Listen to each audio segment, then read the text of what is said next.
الحمد لله رب العالمين والصلاة والسلام على سيد المرسلين. أما بعد, Allah Tabaraka wa Ta'ala tells us in His glorious book in Surah Al-Kahf, chapter 18 in verse 60. بعد أعوذ بالله من الشيطان الرجيم بسم الله الرحمن الرحيم. وإذ قال موسى لفتاه لا أبرح حتى أبلغ مجمع البحرين وأمضي حقبة. And mention when Moses said to his boy, I will not cease traveling until I reach the junction of the two seas or continue for a long time. Now this is a story that we know very well from Surah Al-Kahf. It's the third story in that. There are 4 stories in that chapter. And this story has a lot of relevance, for us. And it brings a lot of questions to mind. Moses was told to seek this man to learn from him. He had knowledge that Sayyidina Musa did not have. And, who was this person? I mean, he's a mysterious person. And why was Sayyidina Musa so determined to find him that he was willing to travel as long as it took to find him? Because Allah told him, go seek him in around that place. And then he kept going. So the story is unlike any other because it deals with knowledge of a different type. It is not knowledge that's built on science and reason like our knowledge. And it's not knowledge that's built on wahi, on revelation from Allah, like what Sayyidina Musa and all the prophets had. It's a very mysterious knowledge that this man had, beyond our comprehension. And it's the knowledge of Al-Qadar, fate. This was an exceptional meeting because it answers many perplexing questions that the human mind, run into as you go through life. You have many questions that you have no answers for. And this story answers answers those questions. Why did Allah create evil? Why there are wars? Why there is misery? Why do people die? Why do children die? And so many questions that come to mind as you go through life, and we have no answers for. And this chapter gives us some of those answers. So in verse 65, فَوَجَدَ عَبْدًا مِنْ عِبَادِنَا آتَيْنَاهُ رَحْمَةً مِنْ عِنْدِنَا وَعَلَّمْنَاهُ مِنْ لَدُنَّا عِلْمًا. And they found a servant from among our servants, and his name was Al-Qadar, but it's not mentioned in the surah, to whom we had given mercy from us and had taught him from us a certain knowledge. So some consider Al-Qadar to be the embodiment of fate, of Al-Qadar. Forget about the name Al-Qadar and put Al-Qadar in that place and now follow along with the story. And the most prominent characteristics of this man were mercy and knowledge. آتَيْنَاهُ رَحْمَةً مِنْ عِنْدِنَا وَعَلَّمْنَاهُ مِنْ لَدُنَّا عِلْمًا. Those are the 2 primary characteristics. So if you want to look at Al-Qadar, the 2 primary characteristics are mercy from Allah and knowledge. So when Moses asked if he could follow him, the answer came back, إِنَّكَ لَن تَسْتَطِيعَ مَعَيَ صَبْرًا وَكَيْفَ تَصْبِرُ عَلَى مَا لَمْ تُحِطْ بِهِ خُبْرًا. You're not going to be able to have patience because you're going to see a lot of contradictions and you're not going to be able to handle it. You will not be able to comprehend it. And how can you have patience for that which you don't have knowledge of? Now, comprehending fate is beyond the comprehension of human mind. We cannot understand fully why things happen. You will never have patience with those contradictions. You see a lot of contradictions in life. You're not going to have patience to understand why they happen or accept why they happen. So Moses insisted with the curiosity of humans. Inshallah, you'll find me patient and I will not object. I want to learn from you. So the journey begins. And that journey clarifies how fate, how Qadar works. So they ride, they wanted to cross the river. They found people with a boat. They were poor people and they let them, they knew Al-Qadar. So they gave them a free ride. So while they were on the ship, Al-Qadar, pokes a hole in the boat. So water started coming in. There was fear, there was panic, there was prayers. Moses as a human reproaches fate. Why did you do that? Just like all of us do. Why did that happen? Oh Allah, why all the suffering and difficulty? We always, ask those questions. So fate replied, didn't I say you're not going to have patience? And it's beyond your comprehension why things happen. So they continued after a renewed promise from Sayyidina Musa that he's not, okay, I'm not going to ask you any more questions. I'm not going to object. So let's continue. So they continued on. And then, they came upon a bunch of boys playing. So this man that Allah described as merciful and knowledgeable took one of the children aside and killed him. And then they continued. Now at this point, Sayyidina Musa couldn't contain himself. What have you done? Moses was furious, and in the verse, his questioning in the first story went from imra to nukra, from a grave matter, you've done a grave matter, to you've done something deplorable. It's a crime, why did you kill him? He said, again, the answer came back. Didn't I tell you you're not going to have patience? You're not going to have patience with those contradictions you see in front of you. It's beyond your comprehension. So they continued after a final promise that Sayyidina Musa will not question anymore. Okay, let's go. So they continued till they came to a village. They asked them, for food, and the villagers rejected them. Like, no, we're not going to feed you. So as they were leaving, they found a wall that was leaning. It was about to collapse. And he spent, a good part of the day rebuilding it.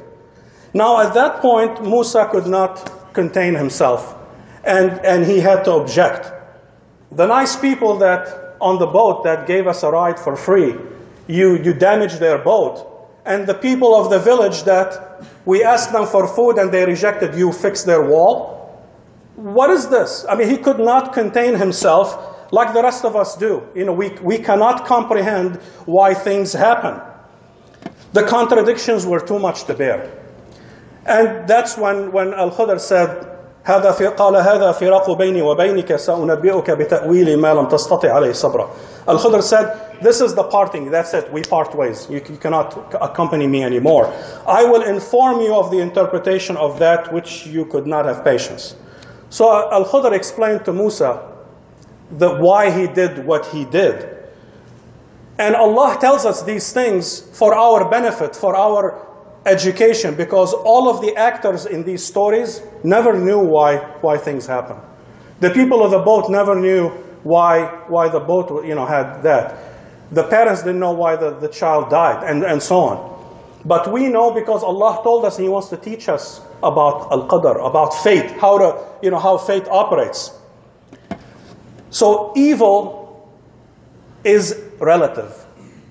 There is no absolute evil in the universe. Evil for the sake of evil. It doesn't exist in this universe. There is evil that's relative. We may think of it as evil, but Allah Tabaraka wa Ta'ala employs it for good, in His planning, because He's wise, He's knowledgeable, He knows what He's doing. So our understanding is incomplete because a lot of times we hear about the story from the last chapter. We don't have the complete story. Oh, so-and-so, fell and broke his leg, or we don't know the whole story. All you know is a little chapter, and you cannot comprehend why things happen without knowing the full story. In Surah Al-Kahf, we know the full story of those, 3 events that happened. That's why there's no surprise. Okay, that it makes sense. So our understanding is incomplete, and will always be incomplete because we don't have knowledge. We don't have the complete knowledge that Allah has. So Al-Qadar, fate, is of 3 types, as this story tells us.